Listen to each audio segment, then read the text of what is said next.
Part 1, Chapter 4. 4. With a deep, unconscious sigh which not even the nearness of the telescreen could prevent him from uttering when his day's work started, Winston pulled the speakwrite towards him, blew the dust from its mouthpiece, and put on his spectacles. Then he unrolled and clipped together 4 small cylinders of paper which had already flopped out of the pneumatic tube on the right-hand side of his desk. In the walls of the cubicle there were 3 orifices.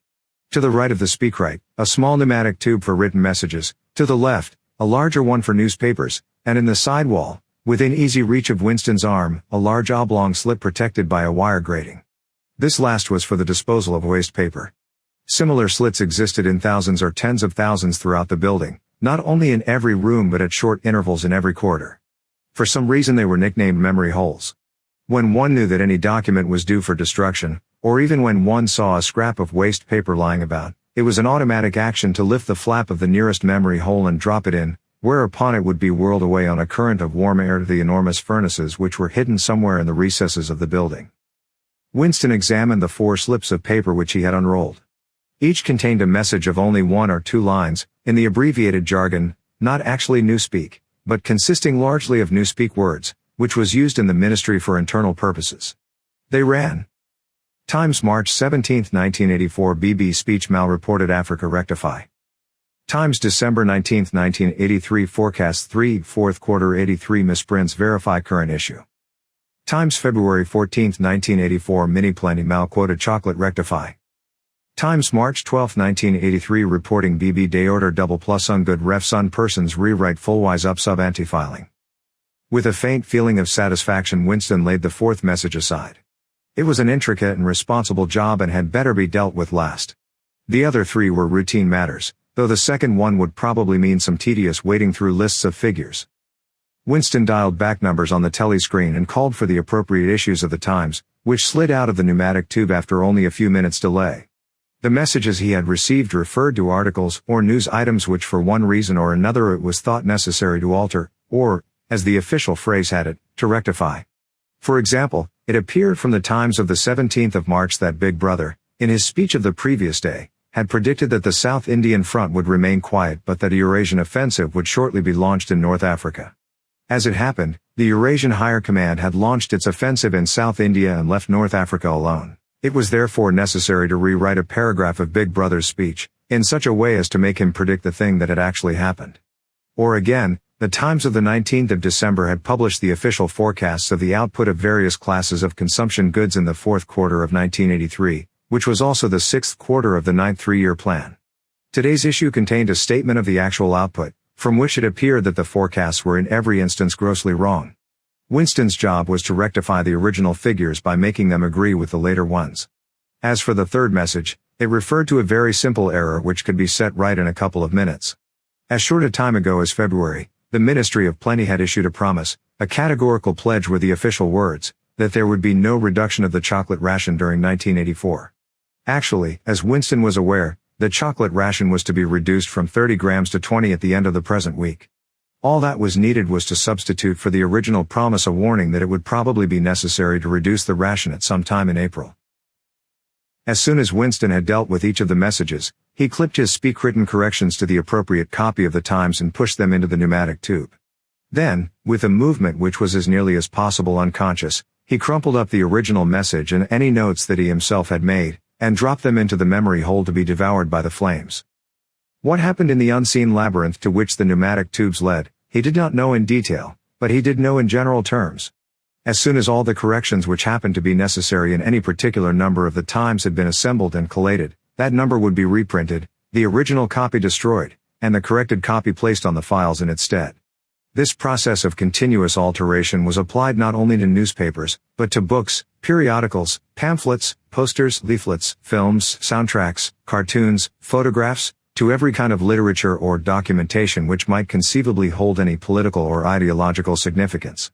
Day by day and almost minute by minute the past was brought up to date. In this way every prediction made by the party could be shown by documentary evidence to have been correct, nor was any item of news, or any expression of opinion, which conflicted with the needs of the moment, ever allowed to remain on record. All history was a palimpsest, scraped clean and reinscribed exactly as often as was necessary. In no case would it have been possible, once the deed was done, to prove that any falsification had taken place. The largest section of the records department, far larger than the one on which Winston worked, consisted simply of persons whose duty it was to track down and collect all copies of books, newspapers, and other documents which had been superseded and were due for destruction. A number of the times which might, because of changes in political alignment, or mistaken prophecies uttered by Big Brother, have been rewritten a dozen times still stood on the files bearing its original date, and no other copy existed to contradict it. Books, also, were recalled and rewritten again and again, and were invariably reissued without any admission that any alteration had been made. Even the written instructions which Winston received, and which he invariably got rid of as soon as he had dealt with them, never stated or implied that an act of forgery was to be committed. Always the reference was to slips, errors, misprints, or misquotations which it was necessary to put right in the interests of accuracy. But actually, he thought as he readjusted the Ministry of Plenty's figures, it was not even forgery. It was merely the substitution of one piece of nonsense for another. Most of the material that you were dealing with had no connection with anything in the real world, not even the kind of connection that is contained in a direct lie. Statistics were just as much a fantasy in their original version as in their rectified version. A great deal of the time you were expected to make them up out of your head. For example, the Ministry of Plenty's forecast had estimated the output of boots for the quarter at 145 million pairs. The actual output was given as 62 millions. Winston, however, in rewriting the forecast, marked the figure down to 57 millions, so as to allow for the usual claim that the quota had been overfulfilled. In any case, 62 millions was no nearer the truth than 57 millions, or than 145 millions. Very likely no boots had been produced at all. Likelier still, nobody knew how many had been produced, much less cared. All one knew was that every quarter astronomical numbers of boots were produced on paper, while perhaps half the population of Oceania went barefoot. And so it was with every class of recorded fact, great or small. Everything faded away into a shadow world in which, finally, even the date of the year had become uncertain. Winston glanced across the hall. In the corresponding cubicle on the other side a small, precise-looking, dark-chinned man named Tillotson was working steadily away, with a folded newspaper on his knee and his mouth very close to the mouthpiece of the speakwrite. He had the air of trying to keep what he was saying a secret between himself and the telescreen. He looked up, and his spectacles darted a hostile flash in Winston's direction. Winston hardly knew Tillotson, and had no idea what work he was employed on. People in the records department did not readily talk about their jobs. In the long, windowless hall, with its double row of cubicles and its endless rustle of papers and hum of voices murmuring into speakwrites, there were quite a dozen people whom Winston did not even know by name, though he daily saw them hurrying to and fro in the corridors or gesticulating in the 2 minutes hate. He knew that in the cubicle next to him the little woman with sandy hair toiled day in day out, simply at tracking down and deleting from the press the names of people who had been vaporized, and were therefore considered never to have existed. There was a certain fitness in this, since her own husband had been vaporized a couple of years earlier. And a few cubicles away a mild, ineffectual, dreamy creature named Ampleforth, with very hairy ears and a surprising talent for juggling with rhymes and meters, was engaged in producing garbled versions, definitive texts, they were called, of poems which had become ideologically offensive, but which for one reason or another were to be retained in the anthologies. And this hall, with its 50 workers or thereabouts, was only one subsection, a single cell, as it were, in the huge complexity of the records department.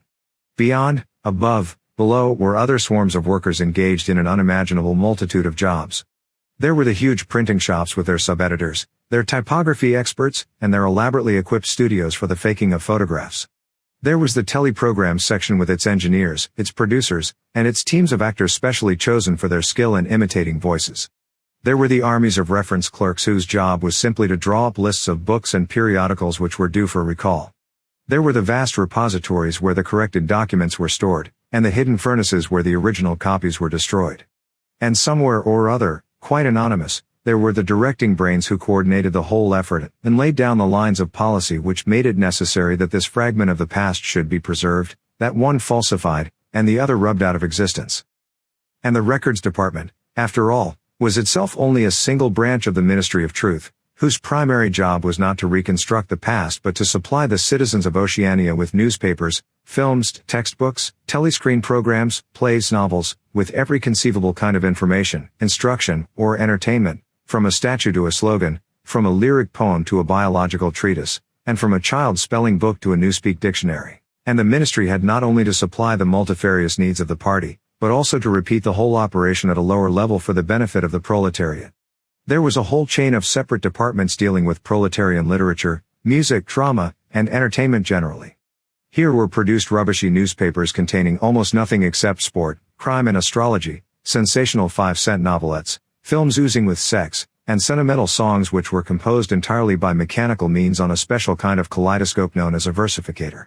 There was even a whole subsection, pornosec, it was called in newspeak, engaged in producing the lowest kind of pornography, which was sent out in sealed packets and which no party member, other than those who worked on it, was permitted to look at. 3 messages had slid out of the pneumatic tube while Winston was working, but they were simple matters, and he had disposed of them before the 2 minutes hate interrupted him. When the hate was over, he returned to his cubicle, took the Newspeak dictionary from the shelf, pushed the speakwrite to one side, cleaned his spectacles, and settled down to his main job of the morning. Winston's greatest pleasure in life was in his work. Most of it was a tedious routine, but included in it there were also jobs so difficult and intricate that you could lose yourself in them as in the depths of a mathematical problem, delicate pieces of forgery in which you had nothing to guide you except your knowledge of the principles of ingsoc and your estimate of what the party wanted you to say. Winston was good at this kind of thing. On occasion he had even been entrusted with the rectification of the Times' leading articles, which were written entirely in newspeak. He unrolled the message that he had set aside earlier. It ran. Times, March 12, 1983. Reporting BB Day Order double plus ungood refs on persons rewrite fullwise up sub anti-filing. In Old Speak, or Standard English, this might be rendered. The reporting of Big Brother's order for the day in the Times of December 3, 1983 is extremely unsatisfactory and makes references to non-existent persons. Rewrite it in full and submit your draft to higher authority before filing. Winston read through the offending article. Big Brother's order for the day, it seemed, had been chiefly devoted to praising the work of an organization known as FFCC, which supplied cigarettes and other comforts to the sailors in the floating fortresses. A certain Comrade Withers, a prominent member of the inner party, had been singled out for special mention and awarded a decoration, the Order of Conspicuous Merit, 2nd class. 3 months later FFCC had suddenly been dissolved with no reasons given. One could assume that Withers and his associates were now in disgrace, but there had been no report of the matter in the press or on the telescreen. That was to be expected, since it was unusual for political offenders to be put on trial or even publicly denounced. The great purges involving thousands of people, with public trials of traitors and thought criminals who made abject confession of their crimes and were afterwards executed, were special showpieces not occurring oftener than once in a couple of years. More commonly, people who had incurred the displeasure of the party simply disappeared and were never heard of again. One never had the smallest clue as to what had happened to them. In some cases they might not even be dead. Perhaps 30 people personally known to Winston, not counting his parents, had disappeared at one time or another. Winston stroked his nose gently with a paperclip. In the cubicle across the way Comrade Tillotson was still crouching secretively over his speakwrite. He raised his head for a moment, again the hostile spectacle flash. Winston wondered whether Comrade Tillotson was engaged on the same job as himself. It was perfectly possible. So tricky a piece of work would never be entrusted to a single person. On the other hand, to turn it over to a committee would be to admit openly that an act of fabrication was taking place. Very likely as many as a dozen people were now working away on rival versions of what Big Brother had actually said. And presently some master brain in the inner party would select this version or that, would re-edit it and set in motion the complex processes of cross-referencing that would be required, and then the chosen lie would pass into the permanent records and become truth. Winston did not know why Withers had been disgraced. Perhaps it was for corruption or incompetence. Perhaps Big Brother was merely getting rid of a too popular subordinate. Perhaps Withers or someone close to him had been suspected of heretical tendencies. Or perhaps, what was likeliest of all, the thing had simply happened because purges and vaporizations were a necessary part of the mechanics of government. The only real clue lay in the words refs on persons, which indicated that Withers was already dead. You could not invariably assume this to be the case when people were arrested. Sometimes they were released and allowed to remain at liberty for as much as a year or 2 years before being executed. Very occasionally some person whom you had believed dead long since would make a ghostly reappearance at some public trial where he would implicate hundreds of others by his testimony before vanishing, this time forever. Withers, however, was already an unperson. He did not exist, he had never existed. Winston decided that it would not be enough simply to reverse the tendency of Big Brother's speech. It was better to make it deal with something totally unconnected with its original subject. He might turn the speech into the usual denunciation of traitors and thought criminals, but that was a little too obvious, while to invent a victory at the front, or some triumph of overproduction in the ninth three-year plan, might complicate the records too much. What was needed was a piece of pure fantasy. Suddenly there sprang into his mind, ready-made as it were, the image of a certain Comrade Ogilvy, who had recently died in battle, in heroic circumstances.